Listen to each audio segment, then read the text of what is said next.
Hace unos años, si alguien hubiera dicho que la independencia judicial hay que respetarla, todo el mundo hubiera sentido así con la cabeza.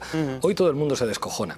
De hecho, las cosas que se están diciendo pues no debería aquí ser así, hoy... Pablo. Ya, pero es que es verdad. No debería Cuando ser Cosidó dijo, controlamos la Sala Segunda del Tribunal Supremo por detrás, lo mejor de lo que dijo es que es verdad. Claro que controlaban la Sala Segunda por detrás y la siguen controlando. Wyoming ha dicho una cosa que antes no se podía decir. Uno de los principales problemas democráticos que hay en este país son los responsables de los medios de comunicación que sientan a intoxicadores. Eso antes no se podía decir en este país. No se podía decir y no se decía. Los que estamos aquí creo que hemos dicho lo que nos ha dado, lo que creemos los últimos 40 años. Marta, déjame acabar que yo no te he interrumpido. Cuando yo decía que en este país no había democracia plena, cuando yo decía que en este país había lawfare, cuando yo decía que en este país había periodistas corruptos, salían los ministros del PSOE y no solamente del PSOE a decir qué barbaridad lo que está diciendo. Ahora estamos diciendo aquí las cosas que antes no se podía decir, que hay periodistas corruptos, que lo de la independencia judicial es una tomadura de pelo, que claro que el PP controla la Sala Segunda del Tribunal Supremo por detrás. Y el problema de la corrupción no es tomar medidas, es que la corrupción es una forma de gobierno en el que los que mandan son las empresas, porque aquí hablamos de los corruptos del PP y los corruptos del PSOE, pero el problema es que sigue habiendo empresas del IBEX 35 que están detrás, de las que nunca se habla en ninguna parte, que cuando hablamos de Valencia, hablamos de Mazón, pero casi nadie se atreve a hablar de Juan Roche y de la vergüenza que fue lo de Mercadona en la comunidad valenciana. Déjame acabar que yo no te he interrumpido.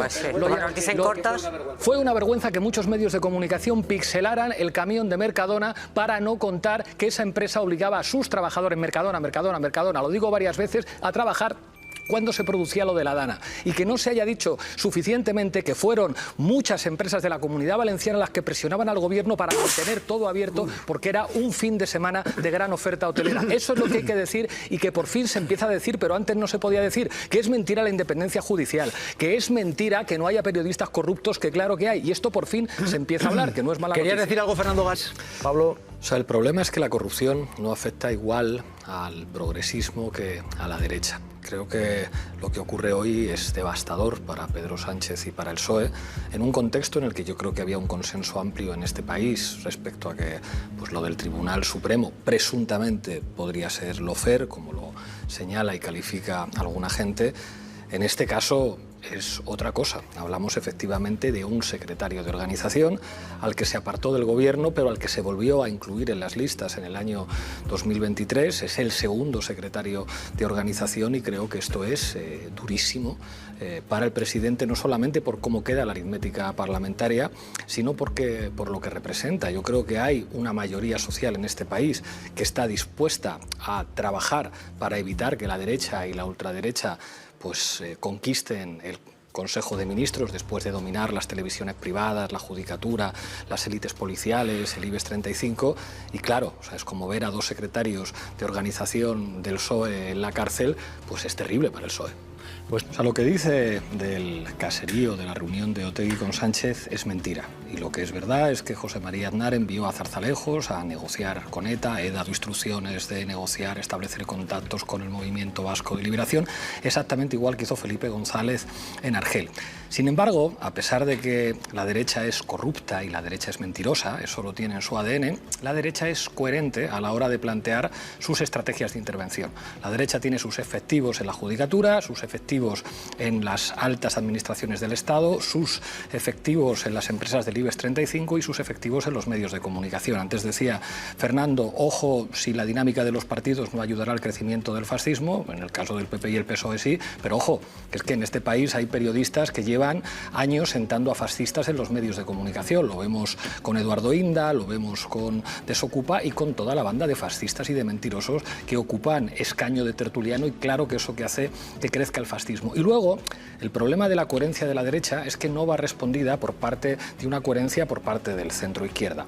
Cuando nosotros decíamos hay lawfare en este país, cuando nosotros decíamos qué pasa con Escalonilla, qué pasa con el juez García Castellón, qué pasa con lo que nos están haciendo a nosotros, los mismos que ahora denuncian el lawfare decían que era intolerable lo que estábamos diciendo, que en este país los jueces aplicaban la ley conforme al derecho y parece que el lawfare les empieza a preocupar cuando afecta al PSOE. Esa falta de coherencia yo creo que hace que crezca mucho la derecha. Bueno, pues ojo, está Aldama.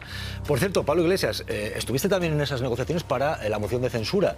Lo ¿Lo de que se reunieron Sánchez y Otegi es verdad o es mentira? Es mentira. Es mentira. Y además luego tiene toda esta parte como de peliculero, de en un caserío oscuro del País Vasco, allí Arnaldo Otegi con una chapela, con un no sé qué. Yo creo que hasta para mentir hay que ser más sofisticado. Eso es mentira. Pero a mí lo que me preocupa es una cosa que señalabas antes, que es como, decías una cosa con razón, que es como parece mentira que Feijóo convoque una manifestación contra la corrupción. Coño, si es el PP que son corruptos ya. Lo que pasa es que hay mucha gente de izquierdas que cree que la corrupción al PP le quita un voto. Y esa época ya pasó. O sea, al PP la corrupción no le quita ningún voto y ellos están muy cómodos en la estrategia que tienen. ¿Crees que en Almería, por ejemplo, no les puede penalizar cuando Vox está lleno? Pues me encantaría decir que sí, pero creo que no les quita votos. Y creo que lo que la gente espera de la izquierda es que haga política. O sea, ¿qué sentido tiene que el gobierno promueva una movilización cuando si el gobierno plantea a sus socios hagamos una ley para reformar la ley orgánica del Poder Judicial, que tenemos mayoría para hacerlo, y entonces cambiamos las correlaciones, cómo se forma el Poder Judicial, ahí sí podemos dar un golpe durísimo a la derecha judicial. Pero hombre, el gobierno no está para convocar manis, el gobierno está para gobernar y para hacer política. ¿Tú no has para hacer nunca manifestaciones cuando estabas en el gobierno? ¿Has llamado a manifestarse? Pregunto, ¿eh? Muchas veces para que nos presionaran al propio gobierno. Como teníamos una correlación difícil con el PSOE, pues era como el PSOE no quiere hacer esto, a ver si sale la gente y empuja un poco más en esa dirección. Pero en este contexto, hombre, cuando han ido a por el PSOE, haga usted política desde el Boletín Oficial del Estado, para una cosa en la que habría mayoría parlamentaria. Y luego hay que atreverse a ser diferente a la derecha. Por ejemplo, bajando por ley los precios de los alquileres y diciendo que hay que intervenir el mercado del alquiler. Bueno, que Aureliano ha hecho lo que le han enseñado a hacer. O sea, si yo fuera Aureliano diría, vamos a ver, el hermano de Ayuso se lleva $500.000 en comisiones. Le denuncia el presidente del Partido Popular y como consecuencia de eso, al presidente del Partido Popular, Pablo Casado, le tiran por la escalera de la calle Génova, dice yo también. ¿Qué pasa? ¿Que aquí solamente se van a hacer rico el novio de Ayuso o el hermano de Ayuso? Pues yo también. Bueno, pues parece que en la corrupción también hay clases. Si eres familia de Ayuso, pues no te pasa nada y ya vemos lo que le pasó a Pablo Casado y lo que le ha pasado al fiscal general del Estado, pero si eres un pringao de Almería, pues en este caso sí te pasa. Pero vamos, el hombre ha hecho lo que ha visto en su casa que se hace. Yo creo que si la derecha se mete con Televisión Española es que algo por fin se ha hecho bien.